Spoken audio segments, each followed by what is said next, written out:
اعوذ باللہ من الشیطان الرجیم بسم اللہ الرحمن الرحیم یا ایہا الذین آمنوا لا تبطلوا صدقاتکم بالمن والأذى كالذي ينفق ماله رئاء الناس ولا يؤمن بالله واليوم الآخر فمثله كمثل صفوان عليه تراب فأصابه وابل فتركه صلدا لا يقدرون على شيء مما كسبوا والله لا يهدي القوم الكافرين۔ اے ایمان والو، تم اپنے صدقات کو احسان جتلا کر اور تکلیف دے کر ضائع نہ کرو۔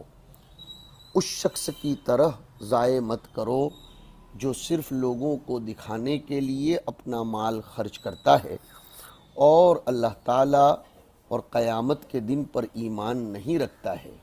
لہٰذا لوگوں کو دکھلا کر خرچ کرنے والے اس شخص کی حالت صاف چکنے پتھر جیسی ہے جس پر معمولی مٹی جمی ہوئی ہو، سو اس پتھر پر زوردار بارش گرے اور وہ بارش اس کو پہلے کی طرح بالکل صاف کر دے۔ ایسے لوگوں کو ان کے کیے ہوئے کاموں کا کوئی ثواب ہاتھ میں نہیں آئے گا۔ یعنی چٹان پر اگر مٹی جمی ہو تو یہ امید ہو سکتی ہے کہ اس پر کوئی چیز اگائی جائے، لیکن اگر بارش مٹی بہا لے جائے تو چٹان کے چکنے پتھر کاشت کے قابل نہیں رہتے۔ اسی طرح صدقہ و خیرات سے آخرت کے ثواب کی امید ہوتی ہے، لیکن اگر اس کے ساتھ ریاکاری یا احسان جتانے کی خرابی لگ جائے تو وہ صدقے کو بہا کر لے جاتی ہے اور ثواب کی کوئی امید نہیں رہتی۔ پھر فرماتے ہیں اللہ واللہ لا یہدی القوم الکافرین، اللہ تعالیٰ کافروں کو سیدھا راستہ نہیں دکھاتے۔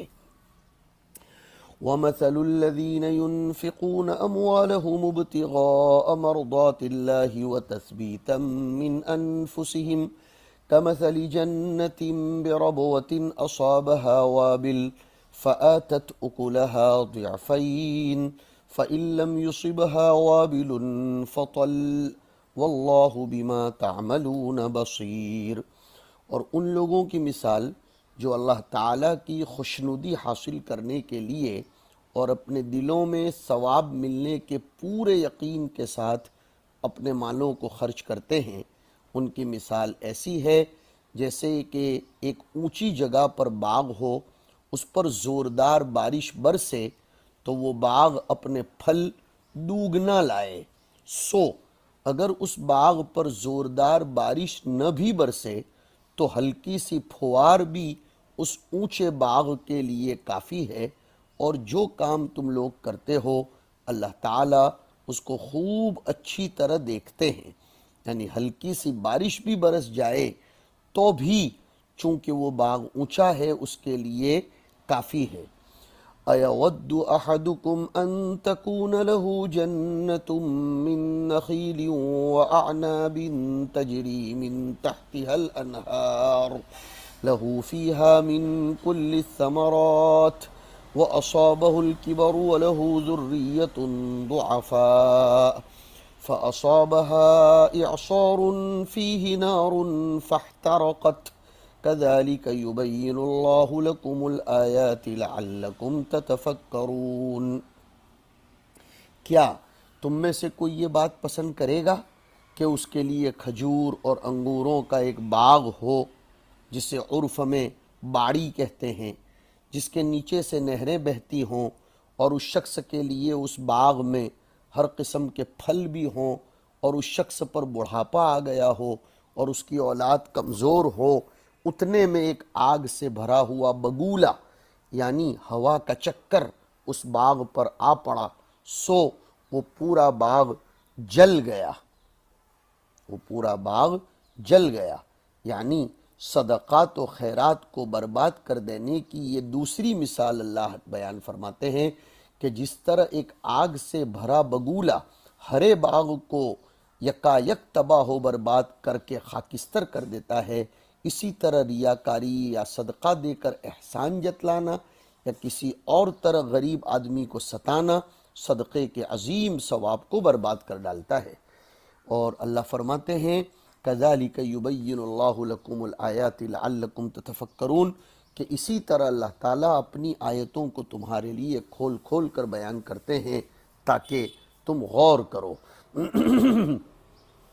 میں نے اس میں پہلی آیت کا مطلب تو سمجھا دیا ہے کہ اس میں اللہ رب العزت شرط صحت اور شرط بقا دونوں کے درمیان مساوات کو بتلاتے ہیں، اور پھر فَمَثَلُهُ كَمَثَلِ صَفْوَانٍ عَلَيْهِ تُرَابٌ میں زبردست مثال بیان فرماتے ہیں۔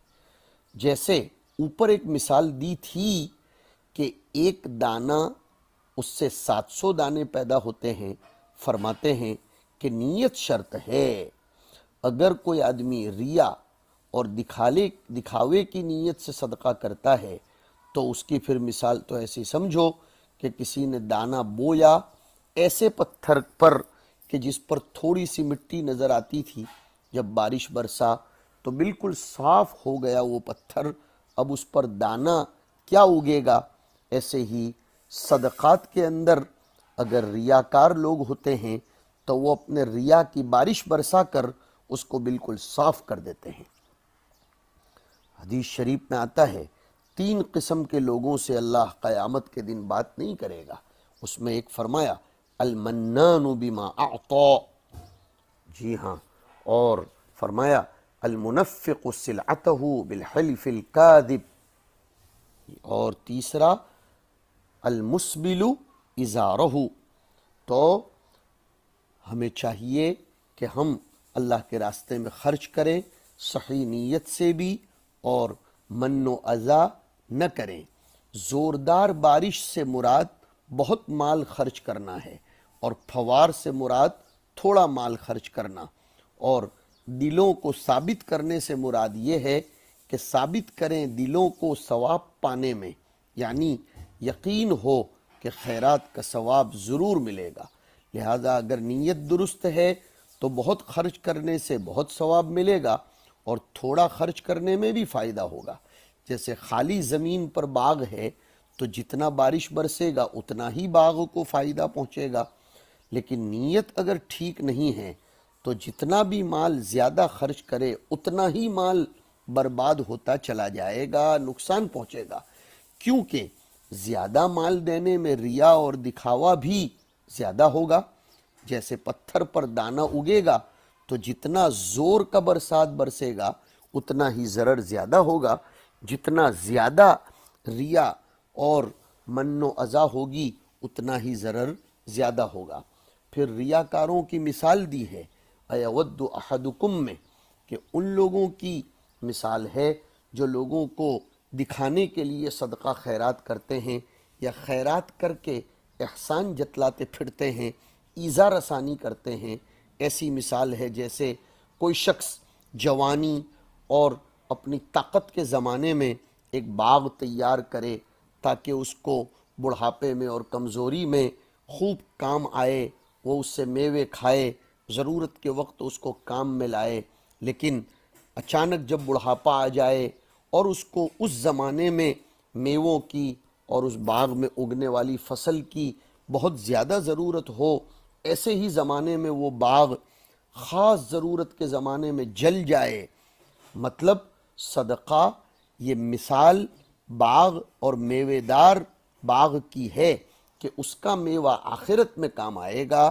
یعنی صدقہ دنیا میں کیا، گویا جوانی کے زمانے میں باغ لگایا، اور اب آخرت میں سخت احتیاج ہے، جب اس وقت اس کے ریا اور من و اذا کی وجہ سے وہ برباد ہو گیا تو اس کی نیت بری ہے، باغ جل گیا، اس کا میوہ جو ثواب کا ہے یہ کیوں کر نصیب ہوگا؟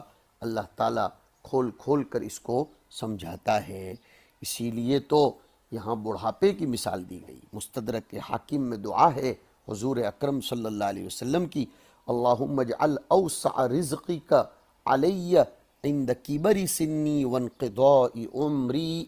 حضرت براء رضی اللہ تعالیٰ عنہ فرماتے ہیں جب تمہارا حق کسی پر ہو اور وہ تمہیں وہ چیز دے جو بے قدر و قیمت ہو تو تم اسے نہ لوگے، مگر اس وقت جب تمہیں اپنے حق کی بربادی دکھائی دیتی ہو تو خیر تم چشم پوشی کر کے بھی اس کو لے لوگے۔ اس لیے اس کا بھی خاص خیال کرنا چاہیے۔ مطلب مثال کا حاصل یہ ہے کہ احسان جتلانے والے اور ریاکاری سے صدقہ دینے والے کے اعمال یہ سخت ضرورت کے وقت حبط ہو جائیں گے، جیسے اس شخص کا باغ سخت ضرورت کے وقت جل کر خاک ہو جاتا ہے۔ یہ مطلب نہیں ہے کہ معصیتوں اور سیئات کے ارتکاب سے گزشتہ طاعات باطل ہو جاتے ہیں، کہیں معتزلہ خوش نہ ہو جائیں۔ مطلب یہ ہے کہ ان کے انوار و برکات چلے جاتے ہیں، جیسے حدیث میں ہے اذا زن العبد خرج منہ الایمان، یعنی ایمان کا نور زائل ہو جاتا ہے۔ یہ مطلب نہیں ہے کہ زنا کرنے سے وہ آدمی کافر ہو جاتا ہے، یہ مطلب نہ سمجھا جائے، اس کا خاص خیال رکھنا ضروری ہے۔ تو سمجھو اور اچھی طرح سمجھو کہ اللہ پاک فرماتے ہیں کہ جو لوگ اپنے مالوں کو خرچ کرتے ہیں اللہ کی رضامندی کی غرض سے اور اس غرض سے کہ اپنے نفسوں میں پختگی پیدا کریں تاکہ آئندہ انفاق بھی اور دوسرے اعمال صالحہ بھی سہولت سے کرتے رہیں، ان لوگوں کے صدقات و نفقات کی مثال ایک باغ کے مانند ہے جو بلند زمین پر ہو اور اس پر یہ شبہ بھی نہ ہو کہ زمین تو نشیب کی اچھی ہوتی ہے جس میں پانی ٹھہرے، بلند زمین میں پانی کیوں کر ٹھہرے گا؟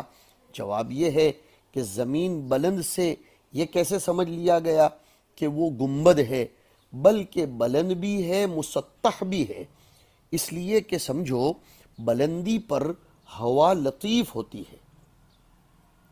مطلق بلندی یہ اگانے میں معنی نہیں بنتی، بلکہ کبھی کبھی بلندیوں پر جہاں زمین مسطح ہوتی ہے وہاں تو فصل اور زیادہ ہوتی ہے۔ اس لیے فرمایا فَإِن لَمْ يُصِبْهَا وَابِلٌ فَطَلْ، اس کو موسلا دھار بارش اگر مل گئی تو وہ اپنا پھل دوگنا چوگنا لائے گا، اور نہیں تو کم از کم تھوڑی سی پھوار بھی آ گئی۔ اس لیے کہا کہ ضعف کے معنی الگ الگ ہیں، بعضوں نے کہا کہ ضعفین مجموعہ مثلین کو کہتے ہیں، تو ضعفین تثنیہ ہے، اس کا معنی پھر دو ضعف یعنی چار مثل ہو گئے، ایک ضعف دوگنا تو دو ضعف ہو گئے۔ اور بعضوں نے کہا کہ ان مثلین میں سے ہر مثل کو ضعف کہتے ہیں، تو اب ضعفین کا ترجمہ دوگنا ہوگا، جیسے زوج کبھی ایک فرد کو بھی کہتے ہیں، اس کا تثنیہ زوجین بھی معنی صنفین آتا ہے، اور کبھی دو چیزوں کے مجموعے کو بھی زوج کہتے ہیں، دو کے عدد کو بھی زوج کہتے ہیں۔ اسی طریقے سے یہاں بھی سمجھنا چاہیے۔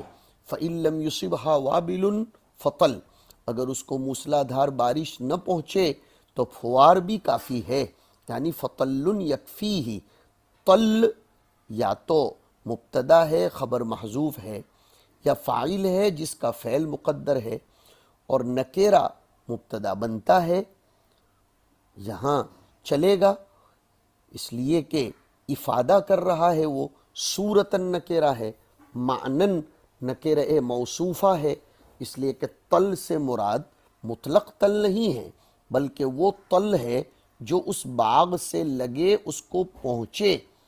پھر فرمایا کہ واللہ بما تعملون بصیر۔ دیکھو ہم لوگوں کو اختیاری اعمال حاصل کرنے کا پابند بنایا گیا ہے، شارع کے ذمے تسہیل کی رعایت نہیں ہے، لیکن وہ عنایتاً بعض دفعہ تسہیل کی رعایت بھی کر لیتے ہیں، جیسے کہ اس آیت میں کر لیا گیا ہے۔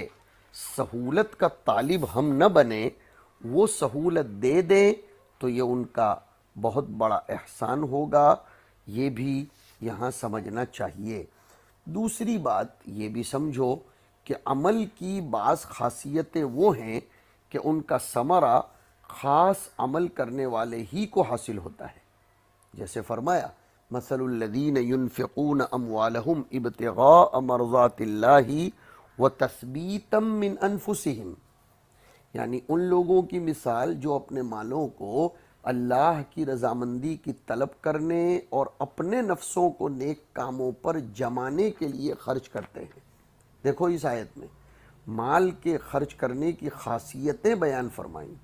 اول تو یہ کہ اللہ کی رضامندی طلب کرنا یعنی ثواب، دوسرا اپنے نفس کو جمانا یعنی سخاوت کا ملکہ پیدا کرنا، اس کا حاصل اخلاق کی درستگی ہے۔ واو عاطفہ یہ دونوں کے تغیر پر دلالت کرتا ہے، ابتغاء مرضات اللہ الگ ہے اور تثبیتا من انفسہم الگ ہے۔ ثواب تو ایسی چیز ہے کہ دوسرے کے کرنے سے بھی مل جاتا ہے، اور نفس عمل کو جو خاصیت ہے یعنی نفس میں ملکہ اور قوت کا پیدا ہونا، یہ اپنے ہی عمل سے ملتا ہے، دوسرے کے کرنے سے نہیں ملتا۔ یاد کرو کہ ثواب تو دوسروں کے عمل کا بھی اگر وہ نیت کر لیں تو ہمیں ملتا ہے، لیکن تثبیتا من انفسہم یہ اپنے کیے ہی کا ہوتا ہے۔ دیکھیے پہلوان یہ آپ کو دشمن سے بچا تو لے گا، لیکن آپ کے اندر قوت نہیں پیدا کر سکتا۔ آپ کے اندر قوت تو تب پیدا ہوگی جب تم خود ورزش کرو گے۔ بہت زبردست مثال ہے۔ تو اس سے پتہ چلتا ہے کہ اپنے کیے بغیر نفس کے اندر نیک اعمال کی قوت پیدا نہیں ہو سکتی، جیسے ورزش کیے بغیر اپنے اندر طاقت پیدا نہیں ہو سکتی۔ اسی قوت کا نام حال ہے، اس کی طرف زیادہ تر لوگ فکر نہیں کرتے، روزہ رکھتے ہیں، حج کرتے ہیں، زکوٰۃ وغیرہ دے دیتے ہیں، مگر اترے دل سے اس کا شوق نہیں ہے کہ بعض فرائض و واجبات سے ترقی کر کے ذکر بھی کریں۔ اگر کرتے بھی ہیں تو صرف زبان کے اعتبار سے، قلب پر کچھ اثر نہیں، اور اس اثر کے نہ ہونے کا اثر یہ ہوتا ہے کہ عبادات میں دوام نہیں ہوتا، اس لیے کہ جڑ قلب میں پیدا نہیں ہوئی۔ اگر نماز قضا بھی ہو جائے تو کچھ غم نہیں ہوتا۔ تو اس کا بھی خیال کرنا چاہیے کہ ہمارے نفس میں ایک ملکہ اور قوت پیدا ہو جائے تو ثواب کی بھی نیت کریں، اور نفس میں ملکہ اور قوت پیدا کرنے کی بھی نیت ہونی چاہیے۔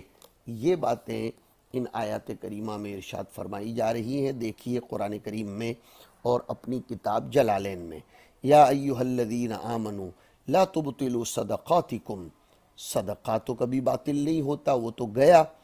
تو کہا ای اجور صدقاتکم بالمن والاذی، اور ابطال کو تشبیہ دی جا رہی ہے، اس لیے کہا ابطالا کا ابطال الذی، کالذی یعنی کا ابطال نفقت الذی، اس لیے کہ یہاں کالذی سے تشبیہ نہیں دی جا رہی ہے، بلکہ ابطال کو ابطال سے، ابطال مانو موزی کو ابطال مرائی سے تشبیہ دی جا رہی ہے۔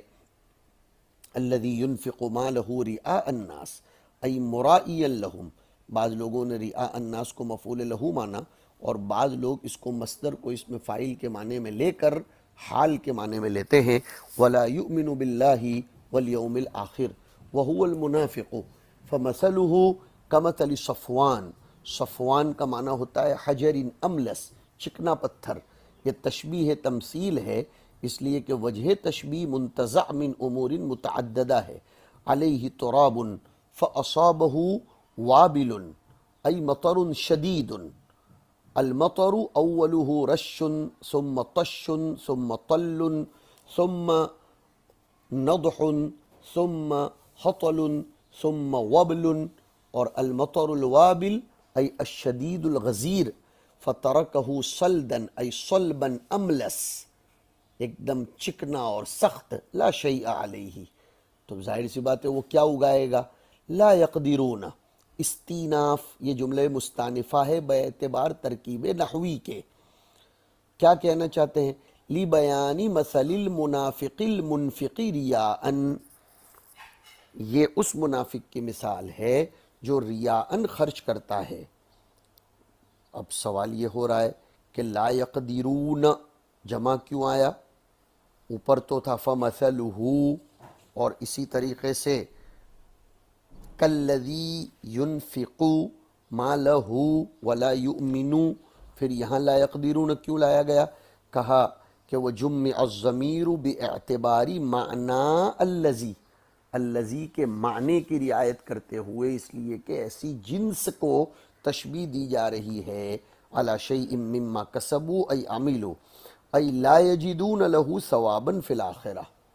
جیسے وہ آدمی چکنا پتھر سخت ہو گیا، پانی سب بہا کر لے گیا، بس ایسے ہی ان کو بھی آخرت میں ثواباً تنوین نکرہ تحت النفی کوئی ثواب نہیں ملے گا. کما لا یوجد علی الصفوان شیء من التراب الذی کان علیہ لاذہاب المطر لہ، جیسے اس چکنے پتھر پر بالکل مٹی نہیں رہتی اس لیے کہ بارش اس کو بہا کر لے گئی، ویسے اس کا ریا اور اس کا من و اذا اس کو بہا کر لے گیا. واللہ لا یہدی القوم الکافرین. ومثل نفقات الذین ينفقون اموالهم ابتغاء ای طلب مرضات اللہ وتثبیتا من انفسهم، وتثبیتا من انفسهم کا ترجمہ کر رہے ہیں ای تحقیقا للثواب علی الانفاق، ان کو انفاق کے ثواب کا پورا یقین ہوتا ہے، ان کے دل میں ان کو تصدیق ہوتی ہے. بخلاف المنافقین الذین لا یرجون الثواب لانکارہم للثواب، منافقین تو ثواب کی کوئی امید نہیں رکھتے، ان کا مطمح نظر دنیا کی تعریفیں ہیں، اس لیے کہ وہ بعد الموت کا ویسے بھی انکار کرتے ہیں اپنے قلب سے. ومن ابتدائیت تثبیتا من انفسہم، تبعیضیت نہیں بلکہ ابتدائیت، مطلب یہ تحقیق اور اعتقاد ناشئ ہوتا ہے ان کے انفس سے، نہ کہ جہت اخرى سے. دلی تصدیق و یقین کی بنا پر، یہ ترجمہ کر لیں گے، اس تصدیق و یقین کی بنا پر جو ان کے دل سے پیدا ہوتا ہے. اور ایک تفسیر کی گئی احتسابا من انفسہم، ایک تفسیر کی گئی تصدیقا للاسلام و تحقیقا للجزاء من اصل انفسہم جازمین بان اللہ لا یضع ثوابہ.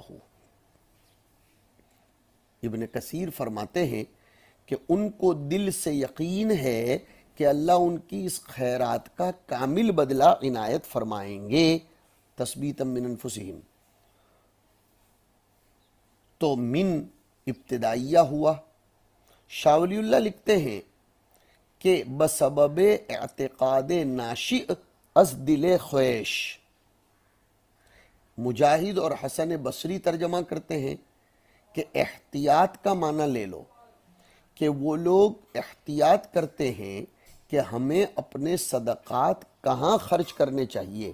تثبیتاً کا ترجمہ مجاہد اور حسن بصری کے حوالے سے الجامع لاحکام القرآن قرطبی والے نے یہ ذکر کیا.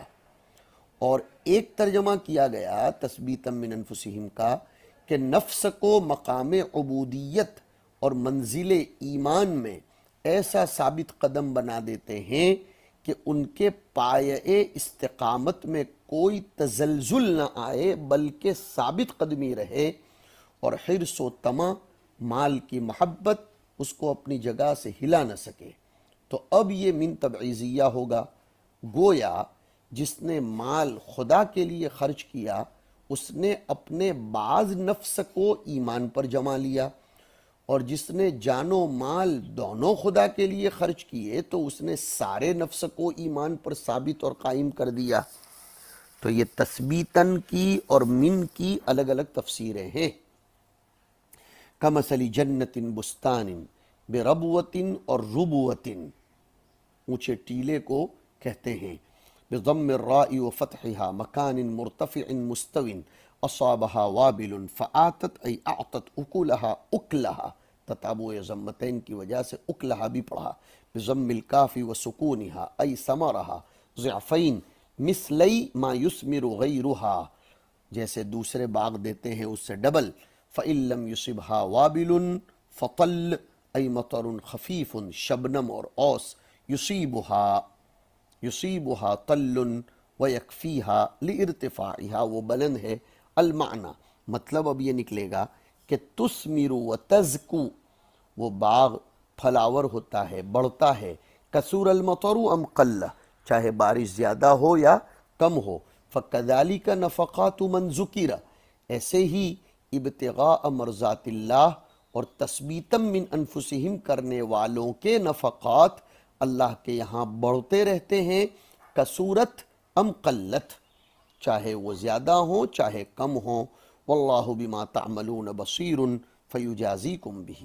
ایود ایحب احدکم ان تکون له جنت بستان من نخیل واعناب تجری من تحتها الانہار له فیها ثمر من کل الثمرات. اور واو حالیہ ہے اس کے لیے قد مقدر معنی کہ وقد اصابہ الکبر فضعف عن الکسب وله ذریة ضعفاء اولاد صغار لا يقدرون على الکسب فاصابها ای فاصابت تلک الجنت، اس باغ کو اعصار بگولا، ریح شدیدۃ بگولا، فیہ نار فاحترقت ففقدها، اس باغ سے وہ محروم ہو گیا. احوج ما کان الیہا، اس زمانے میں جب کہ اس کو اس کی سخت ضرورت تھی. وبقی هو واولادہ عجزۃ متحیرین لا حیلۃ لہم، اب ایسے زمانے میں جب کہ احترقت ہو گیا تو اب وہ اور اس کی اولاد متحیر بے بس ہو گئے، اب کوئی حیلہ کوئی چارہ نہیں ہے. وَهَذَا تَمْثِيلٌ لِنَفَقَةِ الْمُرَاءِ وَالْمَانِّ، یہ مثال ہے ریاکاری اور احسان جتانے والے کی. فی ذہابہا، کہ اس کا صدقہ برباد ہو جاتا ہے. وعدم نفعہا، اس کا کوئی فائدہ اور اجر نہیں ملتا. احوج ما یکون الیہا فی الآخرہ، آخرت میں جب اس کی سخت ضرورت ہوتی ہے. ایود احدکم کا استفہام بمعنی النفی، کوئی ایسا پسند نہیں کرتا، لہذا یہ بھی پسند مت کرو کہ ریاکاری اور من و اذا سے اپنے صدقات کو برباد کر دو. اب اس آیت کو عموم پر لے لیا جائے کہ کوئی بھی عمل اپنی عمر کے اخیر میں برباد مت کرو. وعن ابن عباس رضی اللہ عنہما ہوا، یعنی یہ مثال، لرجل عمل بالطاعات، ایک آدمی اطاعتوں پر چلتا ہے. ثم بعث له الشیطان، پھر شیطان اس پر مسلط کر دیا جاتا ہے. فعمل بالمعاصی حتی اغرق اعمالہ، پھر وہ گناہ کے کام کر کے اپنے اعمال کو برباد کر بیٹھتا ہے. اللہ حفاظت فرمائے. کذالک کما بین ما ذکر یبین اللہ لکم الآیات لعلکم تتفکرون، اور تفکر ہوگا تو فتعتبرون، تم عبرت حاصل کرو گے. اللہم اجعلنا من المعتبرین المتذکرین الذاکرین ولا تجعلنا من الغافلین. اللہم اجعلنا من المتیقظین. وصلی اللہ علی النبی الکریم برحمتک یا ارحم الراحمین.